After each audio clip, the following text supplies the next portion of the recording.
according to the FAA, there are more than 14,000 air traffic controllers nationwide. And in 2024, the organization hired nearly 2,000 additional controllers. That's the largest, they say, in nearly a decade. It is a stressful job, right? We understand that for the obvious reasons. Interestingly, though, the basic requirements for applicants on their website: be a U.S. citizen, speak English, be younger than 31, have at least a year of work experience, and pass a medical exam and a security investigation. Here now, air traffic control analyst Jim Krieger. Jim, thank you. How did you receive the president's comments critical of the air traffic controllers' involvement in this devastating crash? Thank you for having me, Marty. I appreciate it. I think it's way premature at this point in time for us to make any assumptions about what happened in this accident. Accidents, unfortunately, in my experience anyway, are the result of normal people doing their normal jobs, things they've done maybe hundreds of times. I've worked helicopters in my career here in Chicago at O'Hare. And what that controller was doing is something that's done on a regular basis. Now, we can analyze it, we can tear it apart, but I think what we're going to find, and it might not satisfy everybody, is probably a lot of folks doing what they do all the time to keep it, and they keep things safe. You know, we look at accidents with a microscope, which we probably obviously have to do.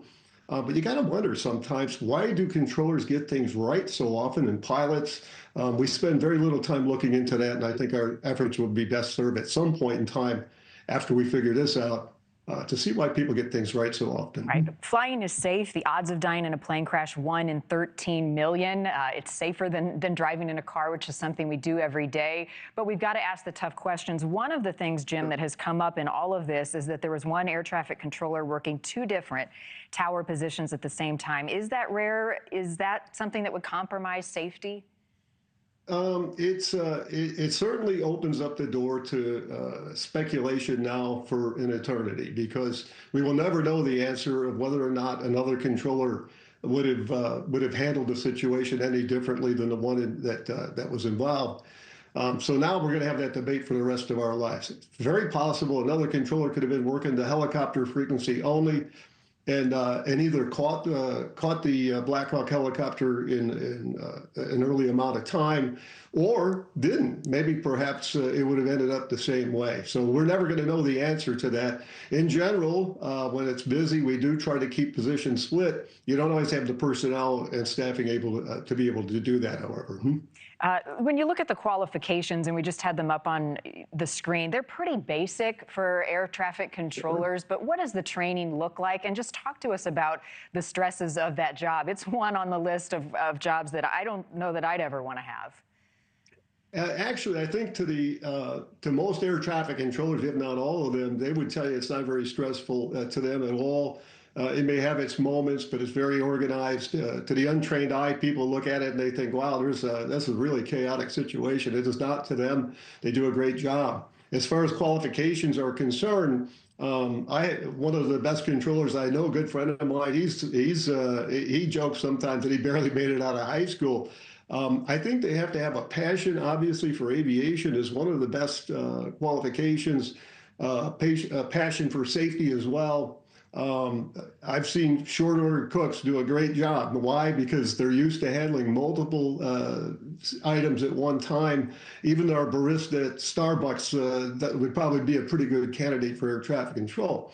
Now, they have to pass a test. It's the air traffic skills assessment. And from what I believe the latest statistics, only about 6% of the people that take that test pass it. So it's pretty rigid testing requirements. And then depending on their background, if they've gone to a CTI or controller training initiative school where they get specifically trained in college for air traffic, they usually go to, they'll be in Oklahoma City at the FAA Academy for Air Traffic. Those with the experience don't have to go as long, but those without experience are there, I believe, as long as 15 weeks. When I went, it was 17 weeks of training in Oklahoma City. Interesting. It's quite rigorous. Yeah, it is. And 6%, I appreciate you adding that. Jim, thank you for your time this morning and your perspective. You're very welcome. Thank you for having me. Thank you for watching. Go to newsnationnow.com to find NewsNation on your television provider. And don't forget to click the red subscribe button below to get more of NewsNation's fact-driven, unbiased coverage.